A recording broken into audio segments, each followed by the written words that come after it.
2, 1.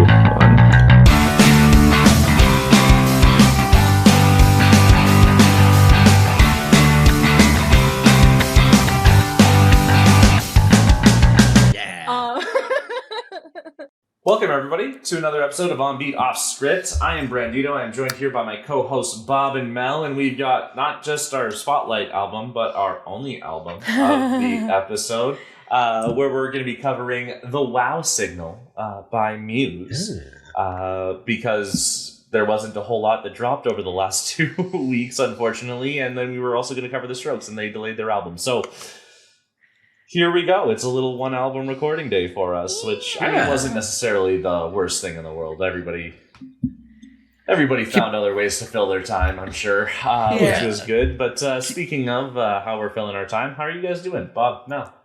Yeah, one album keeps us nice and fresh. I'm doing good. I feel good that we only had one album because work has kicked my ass over the last week. But I'm feeling good. Happy to be here on a Saturday.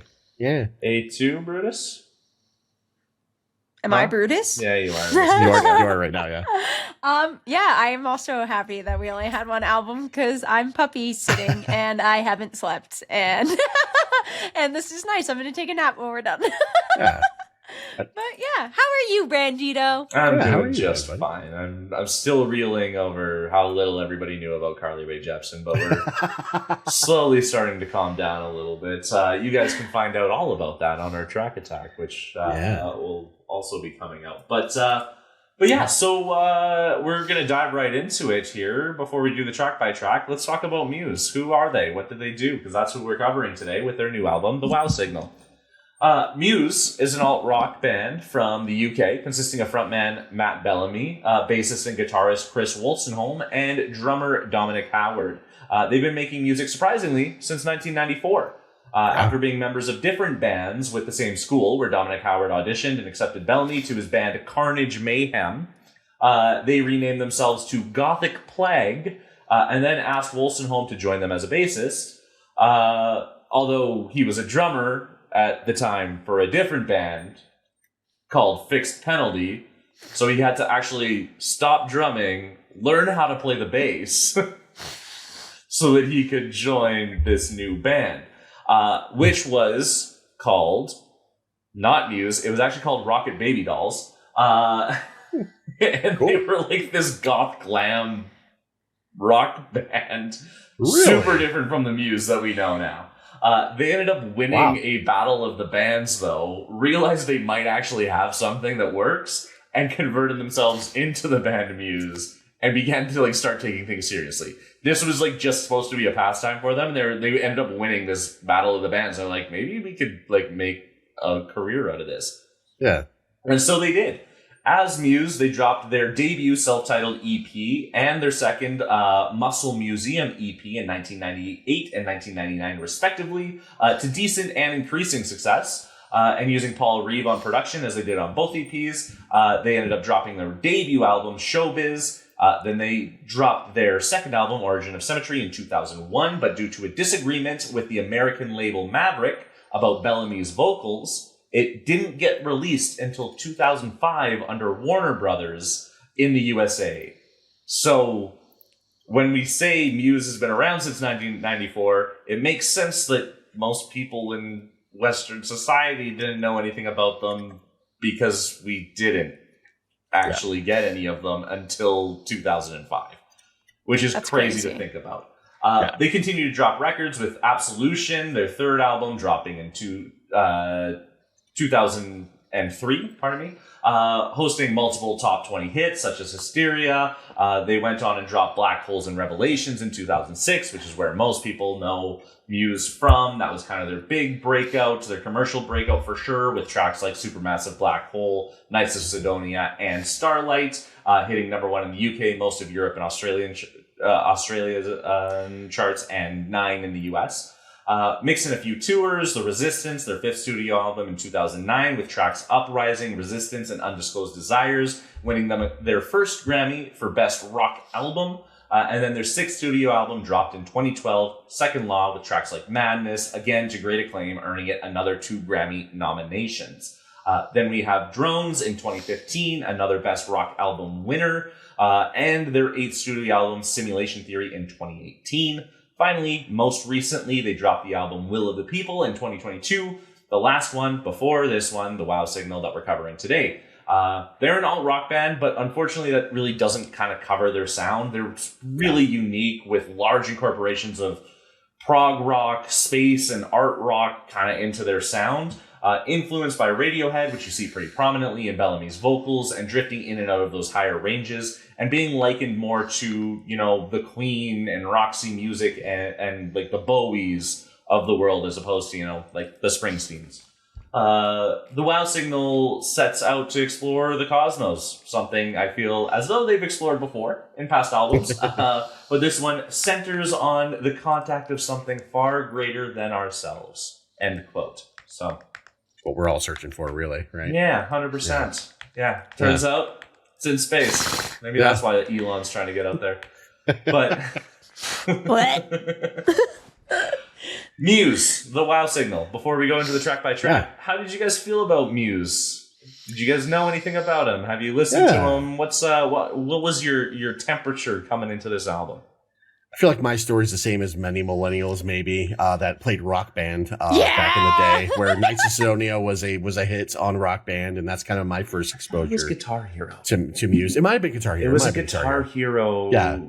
It might have been Guitar Hero 3 or something. Yeah. Guitar Hero 3. It was within that realm of, rhythm, play the guitar games. Yes.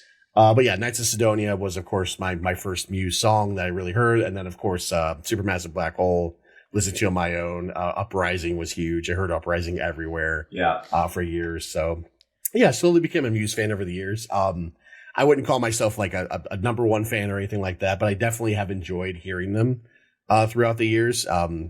Not too impressed with a lot of the more recent stuff. But yeah, I was still excited to get into the Wow Signal. And I'm excited to talk about it. 100%. Mel, yourself? Yeah, my experience is similar to Bob's up until the point where he says he's a fan, because I've never actually listened to anything other than their hits. So I've never I've never listened to like a full Muse album. But like I've known Muse since like the Guitar Hero days. That's going to be most people, I think, for the most part. That being said, honestly, I really felt like you guys were going to love this album, especially because you guys are both big Coheed fans, and like it feels so like kind of tangential. Like they're very unique in their own ways, but it does feel like they kind of play in each other's fields a little bit. So I mentioned Coheed a few times in I my was going notes. to say, for sure that was a thing. So yeah, that's so interesting because I didn't even make that connection until just now. You're right. The instrumentals are so spot on. Yeah, space opera kind of sound and feeling with it all. So I was like, I feel like you guys are going to really appreciate it outside of just their hits. You know what I mean? Like I feel like you guys would be big Muse fans if you just sat down and listened to some of the albums. And I mean, Black Holes and Revelations for me is like one of the best rock albums from like that like kind of segment of time. Personally, like if I'd have to break down like, where the years kind of sit, but it's a big one for me. I remember when I was just listening to nothing but alt rock radio stations and listening to Starlight every single time. I think that's an amazing song. So I was pretty excited to get into it. But yeah, so we get to start off with the first track on the album, The Dark Forest. Spooky. Let's listen. Spooky. Stay quiet and still unobserved, trembling alone in the darkest forest. Prayers flow from the machines, they won't die. A god made of nickel and cyanide, broadcasting reckless confessions. We will all beg for extinction. Doom is our last invitation. So sail here.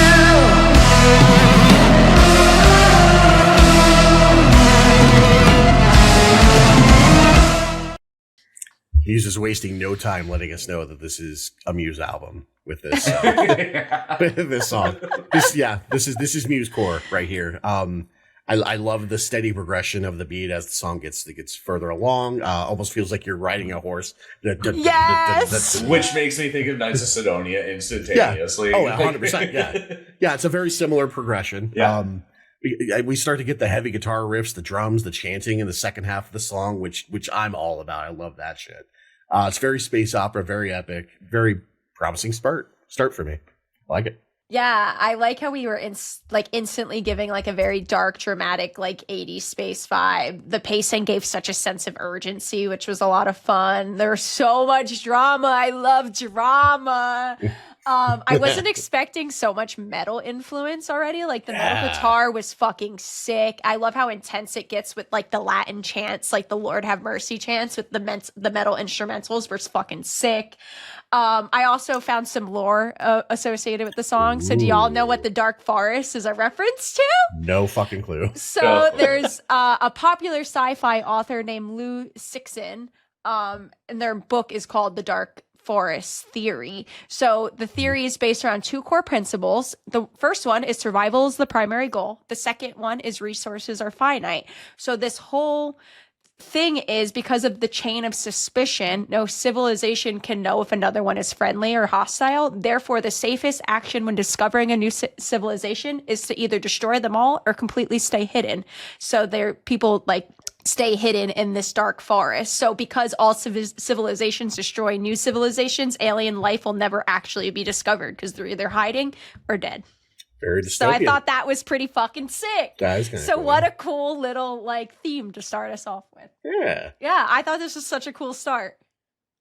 Yeah, obviously, like you said, that was. He's like, why do we have to do this again? That was a fun. Don't worry, this is the only song I have deep lore for. It's not a full Boards of Canada experience. Don't worry. Hey, I'm here for it. It's content, dude. Like you keep explaining all of these things. I was like, wow, that was. So let's talk about the music. So you got this really, obviously, like I said, electronic dark space opening, sort of what we'd expect from Bellamy and the Boys. Heavy synth, big proggy drums, and the opening to the vocals with those really longing high notes with it. Exactly, again, what you'd expect from Muse.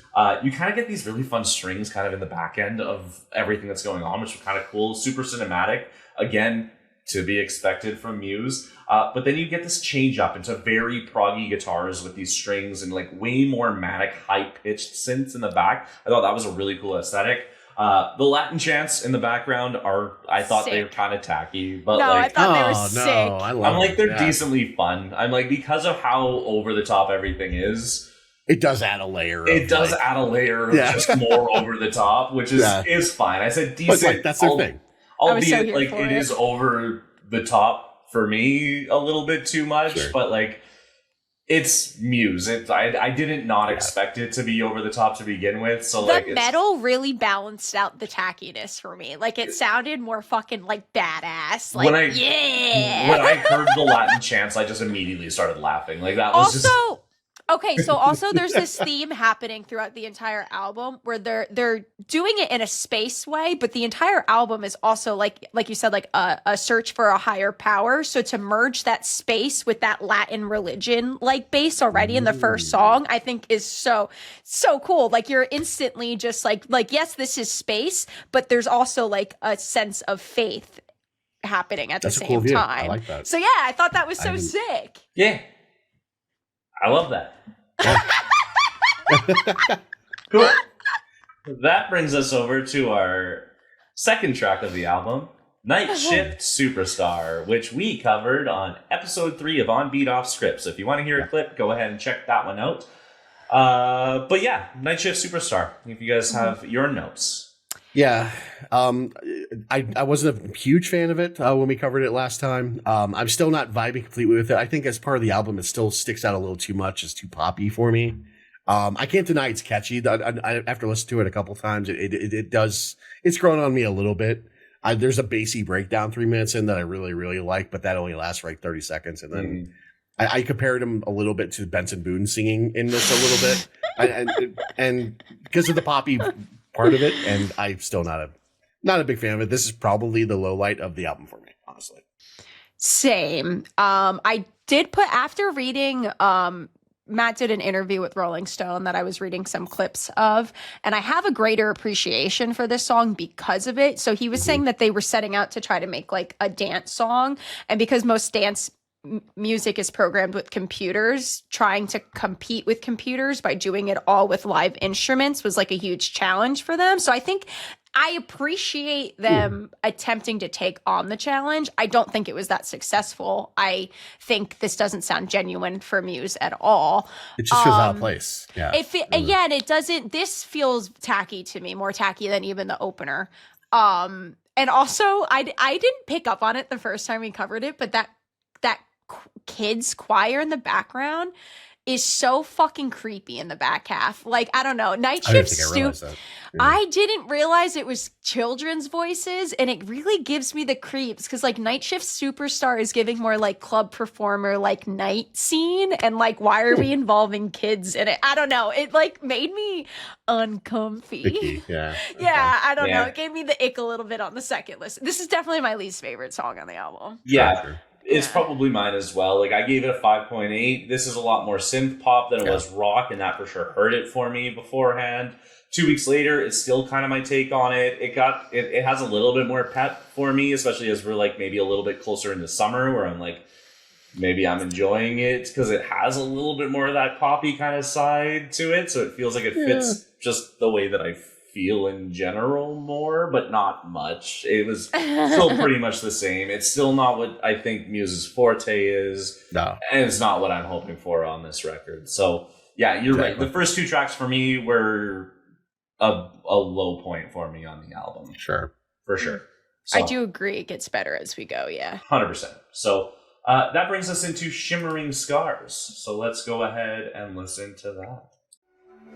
Stonewall silence, I beg for guidance, but every vow we made unraveled through the pain. And if you say it's nothing, then why are your eyes still flooding?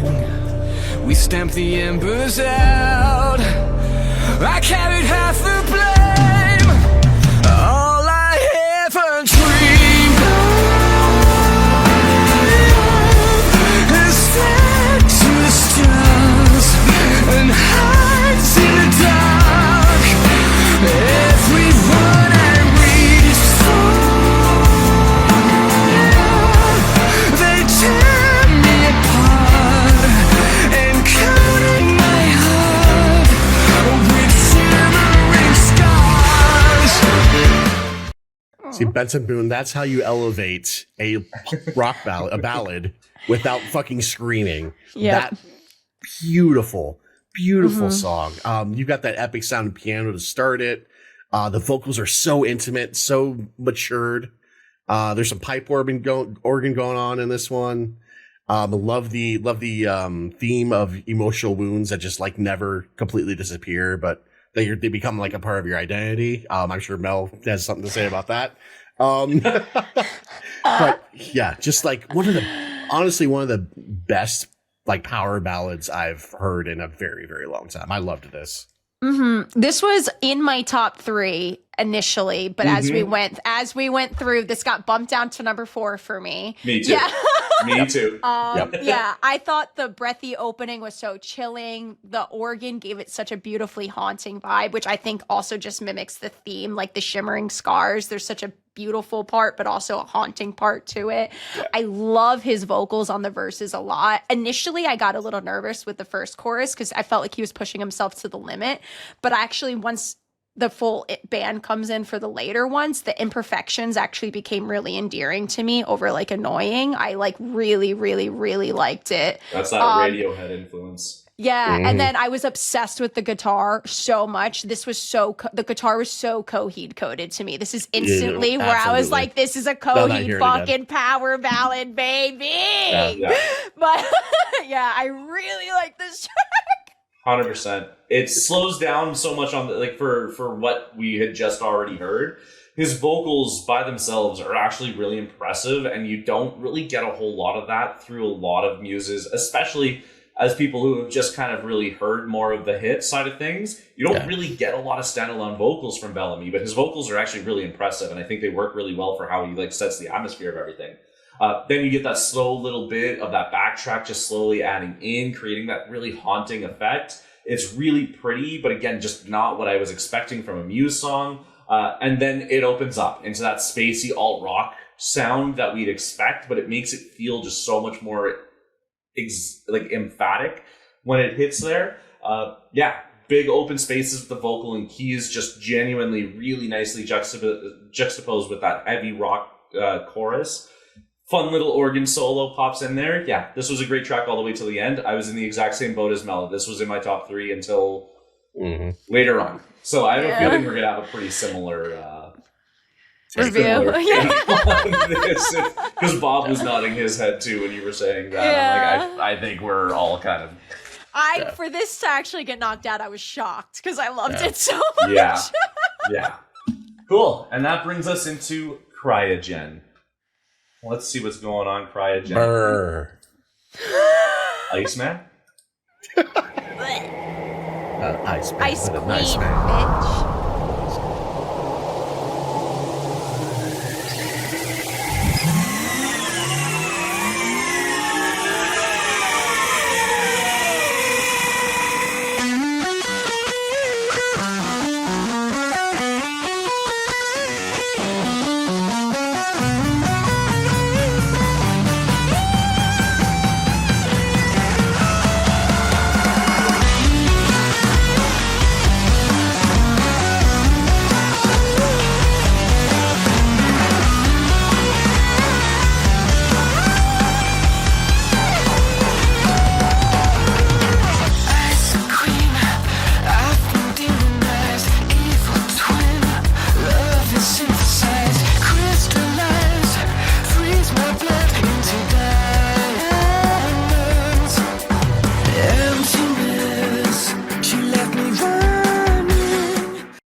I really wanted to start off with that solo. That was so sick. Yeah. Oh, man. The opening was a huge highlight for me on this track, for sure. Who wants to go first? Yeah, I love tracks 1 and 3, absolutely, but this is definitely like the most prog rock one for me so far that I was looking for Muse. Like, and it was just, love that guitar riff to start off. I love the guitar riff between the verses. It's just so unique sounding, so strong. There's almost like a Chevelle-like breakdown 3 minutes in. I'm a huge Chevelle fan, and I heard that. I love that. The song ends with more heavy guitar. Like, this whole fucking track rocks, man. The music video is cool as hell too. Like, I watched that. It's neat. I did watch it too. Yeah. Very epic, very cool. Strong song. This is actually my second least favorite on the album. Really? Crazy. I know. That's a bad take. For me, it comes down to the lyricism, and it is because instrumentally, I fucking love it all. Lyrically, I was like, I get it. You're fucking cold. The amount of cold references got so overdone for me. It was just like, how many fucking ways can you explain that you're cold, bro? I get it. Stop driving that home. It was just annoying me. Oh, it's a theme. I know, but it was almost like what Brandito was saying earlier about the Lost Boys thing about Phoebe Bridgers. That's what this song was giving to me, where I was just like, I get it. Too many fucking metaphors, dude. I need you to stop. Now that I'm looking at the lyrics, I get what you're saying. It? Yeah. Blizzard, frostbite, nitrogen, icicles. Yeah, there's a lot of. I get it. Winter's End. I get it. Okay. I get it. She's an ice queen. She fucking, I get it. Yeah. Your heart is fucking frozen cold now because of it. I get it. You're fucking cold, dude. But it's such a good song. I know. Instrumentally, I love everything that's going. I really love the outro too. I felt like we were like stuck in this loop trying to escape her. So there's a lot of really cool things happening to me. The lyrics were too much. It was too much. Anyway, that's my take. I'll be honest with you. Like, this is in my top 3. I would have to re-listen and like specifically try to focus on the lyrics. Because if you told me there was no lyrics on this song, I would be like, that correct. Yeah. If I tune out what he's saying, I really fuck with this. This is like literally my note. Remarkable. Yeah. This is dope. I'm like, this is the aggressive proggy guitars that we've been waiting for. That Morello, Tom Morello influence with those like just the slides and the filters on everything. It was insane. Broken backbeat on it. This is like a Muse hit. Like instantly for me, it rocks. It feels like Muse, but it doesn't feel like the same Muse. You know what I mean? Like it's which is amazing for me. I love the unfiltered guitar spot with the vocals and everything stripped back on it.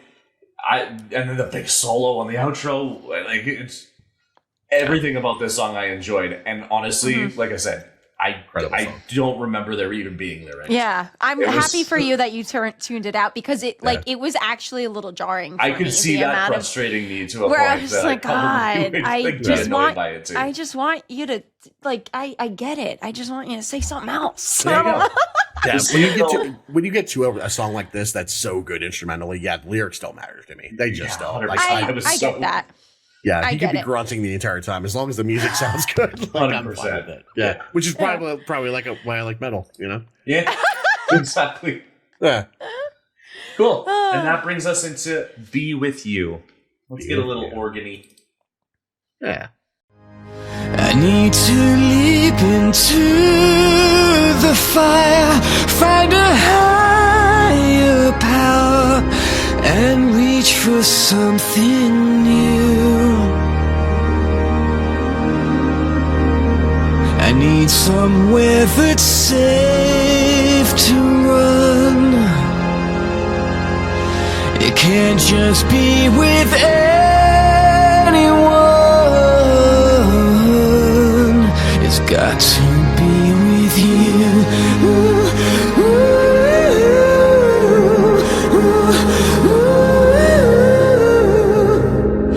It's got to be with you. I won't go quiet into the night. I'll rage against the dying light.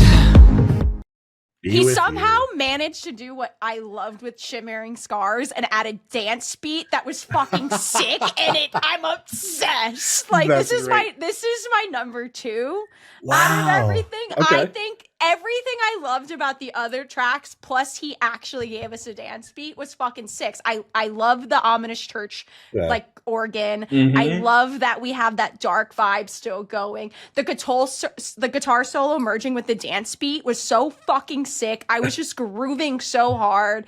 The backing vocals on the final chorus gave that like really cool choir feel, even if it was just for a short period of time, but it was so successfully done. I'm so here for the dramatic power ballads. I fucking love this track. Yeah, this was also my second favorite as well.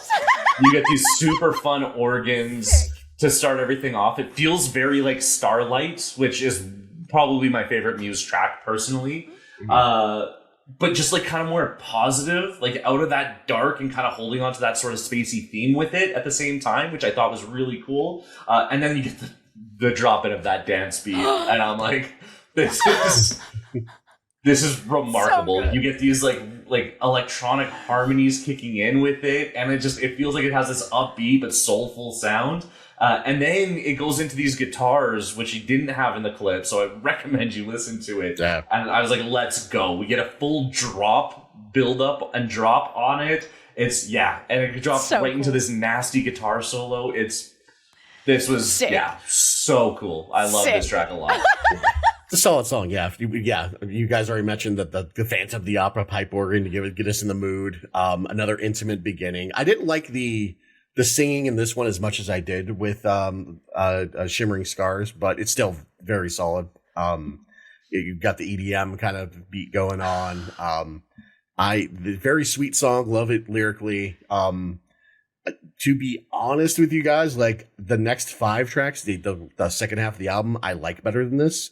But I don't think that's taken away from this. I just think the second half of this album is incredible. But dude, the guitar, my favorite part. Yeah. This was such a fucking highlight for me. Yeah. Love. Yeah, and then we go into hexagons. Let's go ahead.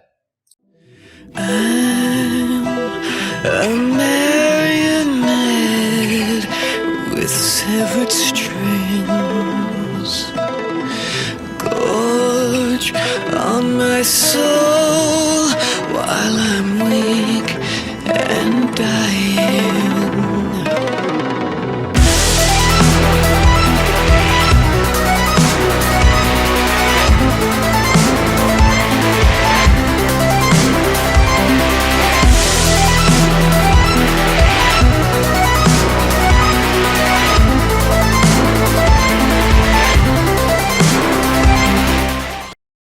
There's so much that you need to explain to us about time signatures, I think, on this song, because I saw everyone freaking out about the time signature shifts on this and how impressive it was, and to name it hexagons, but that was doing like a 6/4. I don't fucking understand any of it, but I want you to, if you have notes on that, I want to hear them. I didn't take note on specific time signatures on Damn this. it! I want a breakdown of it, Brandito. I love that you mentioned that though, because I have one note to that. You? But go ahead. Okay, 100%. cool. Because like what they do on it, so obviously, so the opening there for it, and so like I said, I don't know exactly what time signatures they're switching into, but the guitar solo to start everything off is for like a hot minute, first of all, but it keeps dipping in and out of tempos.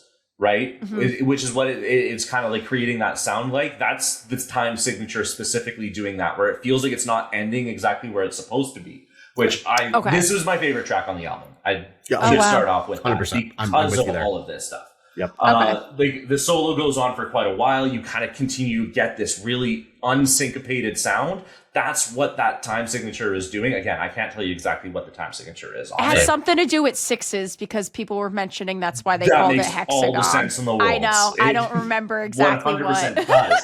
Then you go into this more acoustic sounding vocal solo, which was really impressive, right? After everything kind of being just a little bit off. And then you kind of get this borderline hardcore tempo that kicks in after that, with this really soft, high, dreamy vocals, which I thought was an awesome start to it. And then in between each of the lines, you kind of have this unsyncopated guitar that almost makes it sound like the vocals and the guitar are actually in two different time signatures as they're matching up, which is why you kind of get that slight delay. It creates this really, really neat aesthetic over it all, right? Especially when you're talking about space and the fact that it feels like the vastness of it, you could throw something out into it and you look out at there and it's still out there, even though it should be long gone, kind of thing. You know what I mean? Where it's things don't fully make sense out there. And I think they did it brilliantly in creating exactly that because of how they constructed. You're right. It is all in the time signatures. I just don't know like specifically what the time signatures are. Cool. But yeah, and then you get this reprieve out of the chorus too. This song was fantastic. I love this song a lot. It was so unique. It was so different. It was so new while still being really badass. And yeah, I'm with it.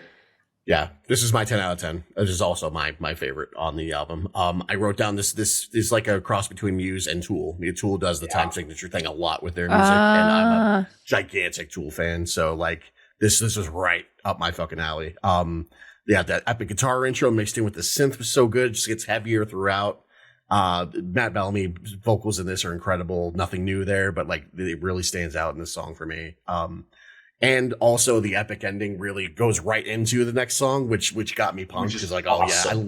I love a good like track to track bridge. It just and the way that it changes, the song changes so much between the two. Yeah, it's literally just like this kick drum that just keeps going all the way through, and then it's like where did that come from? As we're dealing with different time signatures, the Sickness in You doesn't have this weird changed up time signature either. Yeah, no. Yeah. So they actually revert it back. They catch the right note to revert it back into normal 4/4 time, if I'm not mistaken. I need to hear it again. But.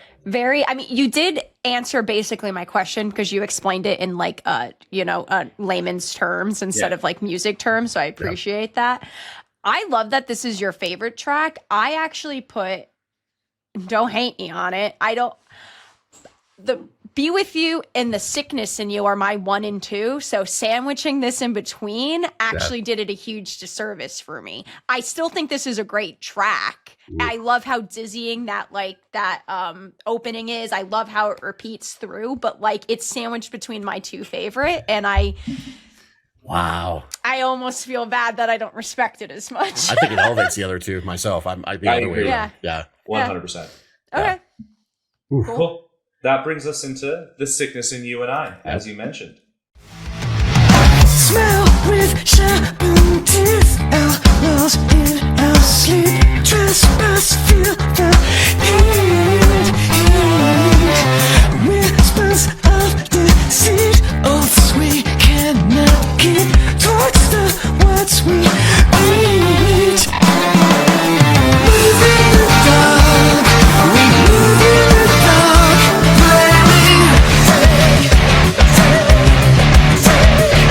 I'm craving your touch, I'm craving your touch, will save me.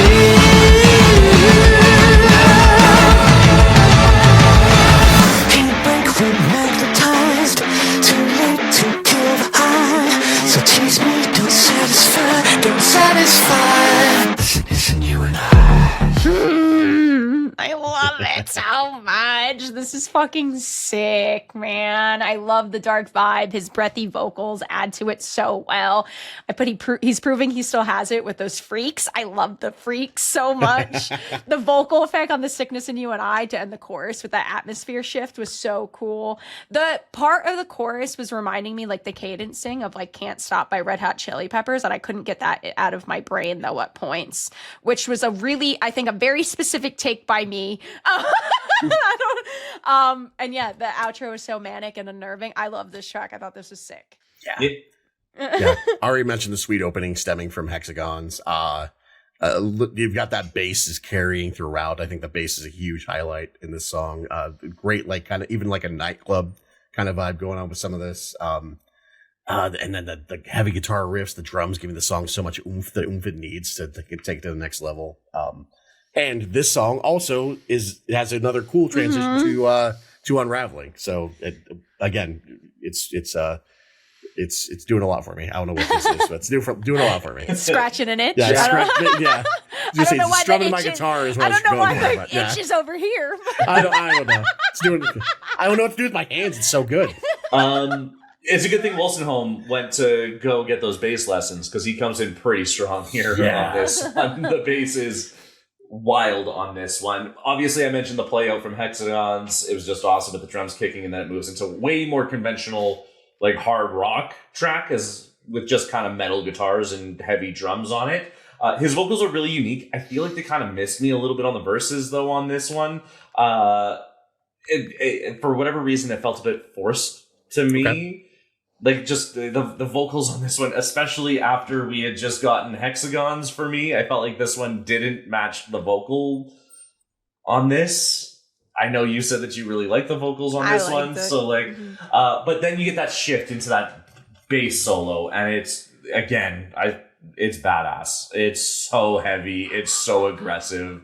It is just booming. I love it. Mm-hmm. So like I'm not a fan of this song. The reason this didn't hit my top 3 is because of the vocals on those verses. For whatever reason, feels like he's pushing too much, and he doesn't usually sound like that to me. So yeah, I get it. I don't know, something about it sounded like eerie and breathy, and I was here for it. It definitely had that. Just I felt like he was forced. It didn't sound like organic to me. Cool, and that brings us into Unraveling, which, like you said, plays out, but let's go ahead and listen. Yeah.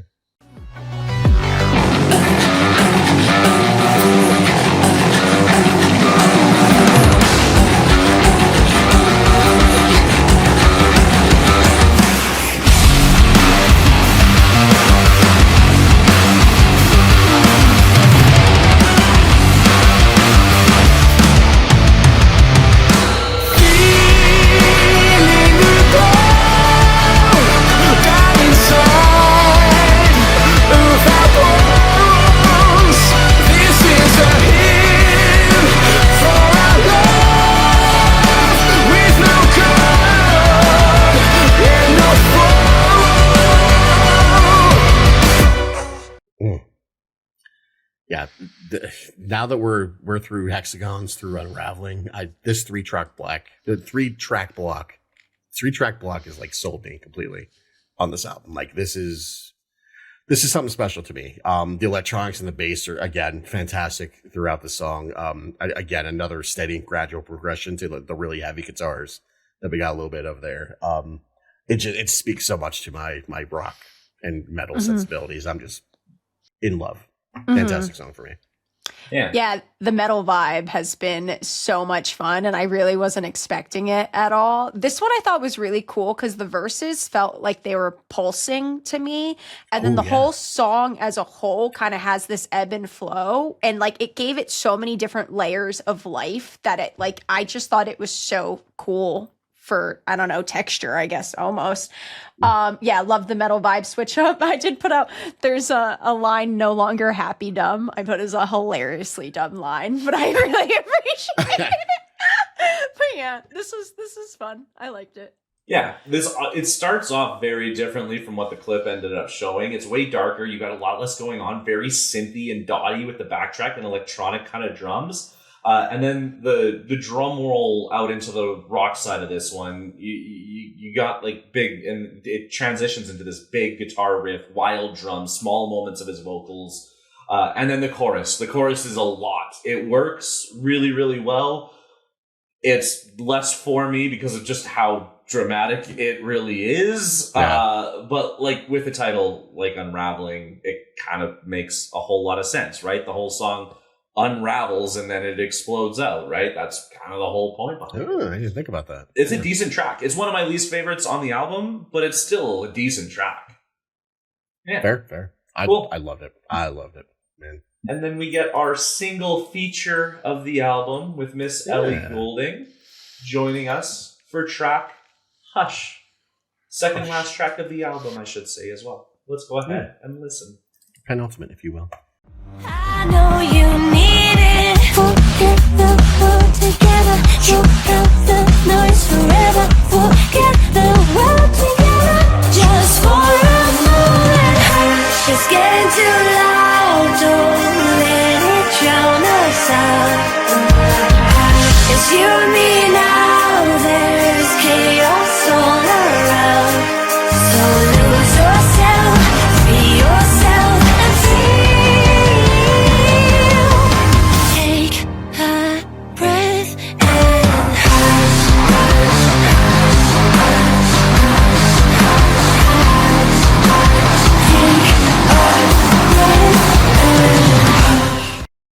I thought this was going to be Mel's favorite track. It's up there in my top 3. So actually, I'm looking. Sickness in You is actually number 1. This is number 2. I think I fucked up my order. Then Be With You is number 3. So I think I fucked up my order. But I fucking love this track so much. I love how haunting it is. And Ellie's like, her vocals just add like another like super haunting but very pretty vibe. I love how she becomes way more prominent as we progress through the song. The fucking pre-chorus had... I had like the same reaction with Be With You when the dance beat hit, where I was like, that was so sick. It was like screaming Billie Eilish Bad Guy to me. I loved it so much. The pacing was so penetrating. This was such a cool track. I also read in an interview again with him that like Ellie just so happened to be in the studio, that they were kind of just like what is the world like practicing and like experimenting with this track, and she just so happened to be in a studio booth next door and wanted to see what they were working on, and she just ended up on the track like accidentally, which I think is so sick. So yeah, super glad that they happened to be in the same place at the same time, because love it. Nice. Yeah, cool track. I love the guitar riff. It's super unique to me. It sounds so good. I came into this not realizing there was a feature, and then I heard female vocals. I'm like, oh my God, female vocals in my rock song, my kryptonite. Oh man. Ellie was absolutely a highlight. I loved it. Guitars, Ellie, fantastic. I wouldn't call it a top 3 song for me, but it's up there. Yeah, another solid song for me. You've got this big bass rock opening, again, really giving a lot more of a hardcore vibe to them, which isn't usually my thing, but I think they do a good job of kind of just touching the line, not necessarily going all the way over. Really interesting sort of kick drum heavy spot, which had me really curious, like when this whole thing was going to take shape, especially with Ellie Goulding being on it, because I'm like, Ellie Goulding isn't going to just do a hardcore song, like that doesn't really make a whole lot of sense. But then that chorus opens up, and I do like some choruses, guys. This chorus was awesome. Like, I absolutely loved it. I love the cadence, the musicality, the vocal work. It all works so well together. When Ellie does kick in, I don't love her verse as much, but her addition, again, with her own chorus, where she's the focus on the chorus, just made the chorus, like, that much better. I loved that part of it. Yeah, this is what I was looking for the return. Unraveling, like I said, it wasn't really for me. This was like that right play into where they're kind of getting hardcore without going too many steps over the line. And then when you throw in LD Goulding, it made it feel like it has this dance track attitude behind it, which was crazy. So, love chills. Yeah, kind of gave me like poppy vibes, but like a little bit, yeah. In a way more, like, less metal and more like almost Evanescence-y is where I was kind of with it at points. It's like more hard than Evanescence. Flyleaf. Yeah. Right? Yeah. Really, really cool. It worked. Yeah, it worked. And then we hop into our final track of the album, Space Debris. Let's go ahead and listen. Love like this can't age with grace. It burns and dims in a cold, vast, empty space.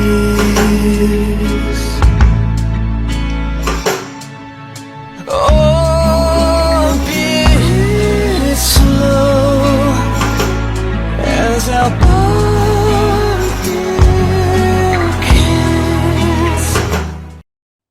Very much an outro.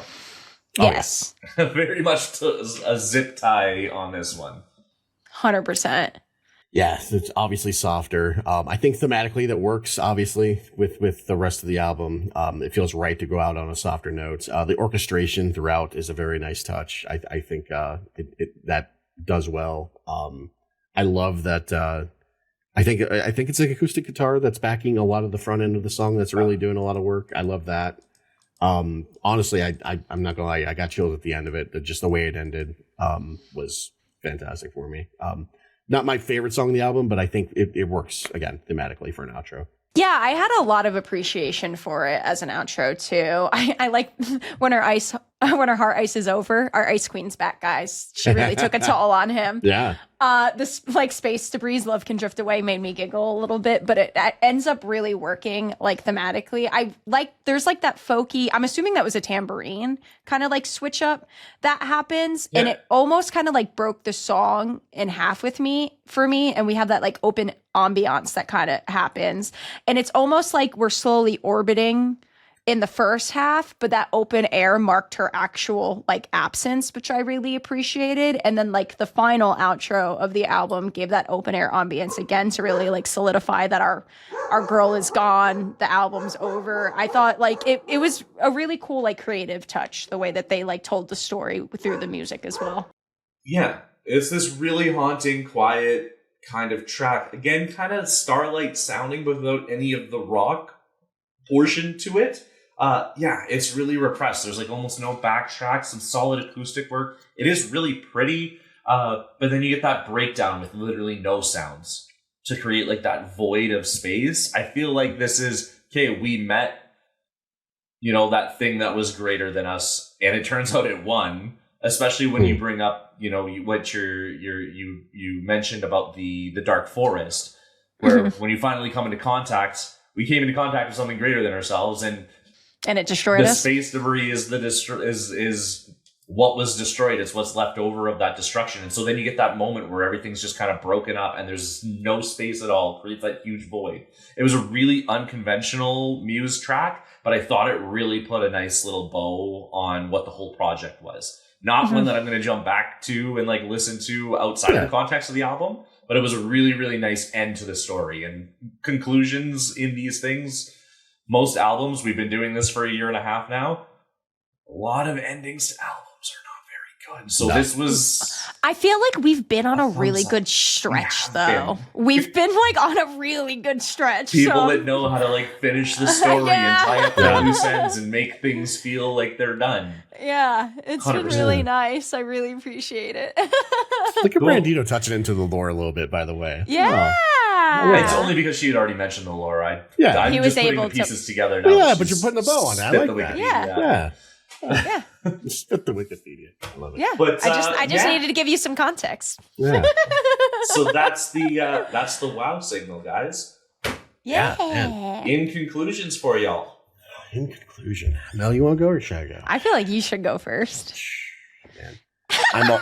Do you have no words? I'm all in on this album. I really am. I was blown away. I've been listening to Muse off and on the last few years. The last 20 years, I should say. And I was not expecting something as awesome as this. I think the pacing in this album is pretty close to perfect. I think 10 tracks is such a digestible amount.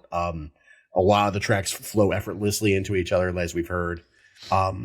They took chances when they needed to. They had a couple slow songs. They knew when to turn up the volume, so to speak, in a few spots. The only semi-miss on the album for me was Night Shift Superstar, and even that was starting to grow on me a little bit. It's catchy enough. I already mentioned I think this album probably is my favorite 3-track block of the year for me, like three tracks in a row, from Hexagons to Unraveling. I could even make an argument that Hush belongs in that block for me. Duh. It's just like a great block of music in an album. Even the ballads, they're soulful, they're intimate, they're sincere.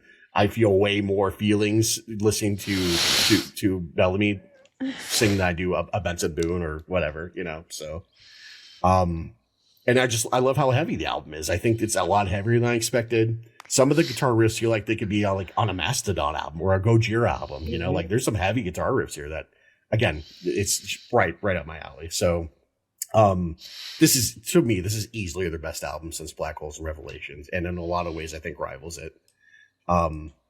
If not for like Poppy's Empty Hands and Vince Staples' Crybaby, this would probably be my album of the year so far. I think there's still a chance it could be, like when we talk about albums at the end of the year, but. This was a 9.2 for me. Nice. Big. Cute. I was nervous after covering Night Shift Superstar. I went in with very low expectations. Yeah, I was so pleasantly surprised. I was so happy with this. The genre bending was so much fun. There were so many twists and turns that were keeping me on my toes. Like the amount of times I just got excited about something that they were doing. Using space as that constant metaphor for like the want to find a higher power of faith, I thought was a super cool take without being like overly tacky or like overly like forcing religion down your throat. Really appreciated that. My also low light was Night Shift Superstar, and I hate to say like Cryogen a little bit, but it's literally just because of lyricism. Both of those kind of also just came off more like radio hit to me, and I was having so much fun with everything else on the album that they kind of like just stood out as like sore thumbs almost. But I still didn't dislike, like just I don't know, they pale in comparison. I gave it an 8.3. There you go. Yeah, really this album was really good. One prop to Muse is they kept a very steady hand owning their sound and vibe throughout their whole career, and there's no one else that you can really compare to them. Like even like bringing up Coheed, like I don't know if like there's I didn't make that connection. Yeah, they're still so different. You know what I mean? So like. You can't really compare them because they're still both so unique. They just have similar, maybe kind of like vibes around them. They do such a good job of taking influence from like we've referenced everyone from Billie Eilish to fucking like Coheed and Cambria. They can anything, like anything, 100%. Any genre they want to incorporate into their sound, they somehow can very uniquely make it theirs, which I appreciate. Yeah, I agree. This album isn't my favorite of theirs. Like I'm not going to sit there and say that it absolutely like floored me, and I need to send letters to every extent relative and say they need to listen to this. Right? It's just very good, but it's also just very Muse. If you like Black Holes and Revelations, you're going to like this. Mm-hmm. If you like any of their projects, you're still going to like this. It's still all sounding fresh. It's not repetitive. Just stylistically, it's in the same vein that only Muse can kind of reproduce. I have a tons of appreciation for that. It's a sort of attitude and career through 10 albums that I think long after we're done critiquing and they're done playing, it's going to stand the test of time, like for them as a band, kind of more to talk about them as a band specifically, just because of how specifically them they are, right? You know, when we're in our 70s in 50 years from now, LOL. But like when we're that age and we see people that are doing something like this, we can be like, that reminds me of Muse, and there's nobody else that we're even going to be able to remotely say it reminds us of, because there's nobody else like them. And that's, I think, is a huge test of time. Those are the people that really like cement themselves as an artist that we're going to always have the ability to talk about, you know? Like I said, people will try to recreate their sound in the future, and that deserves like a very specific amount of flowers.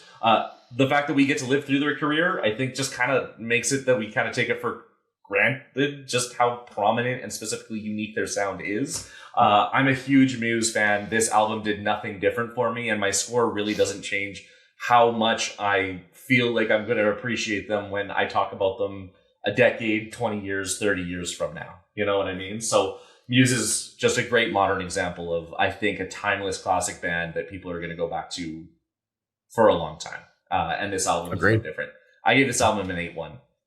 8-1? Oh, wow. I thought you were setting it up to be lower than an 8 for a second. No, I was just no, like, it's still a great album. Feel like he's trying to soften a blow right now. It's it's not my favorite Muse album. And like, it's up there for me. That's a good thing, though. Like truthfully, it really is, because this is such a good album. And I think like they have like a truly very unique, there's nobody else like it that does it, that does anything like this. So when we hear it, like I said, eventually people are going to take influence from this. They're going to hear it down the road. And when we hear it, we can be like, oh, you listen to Muse.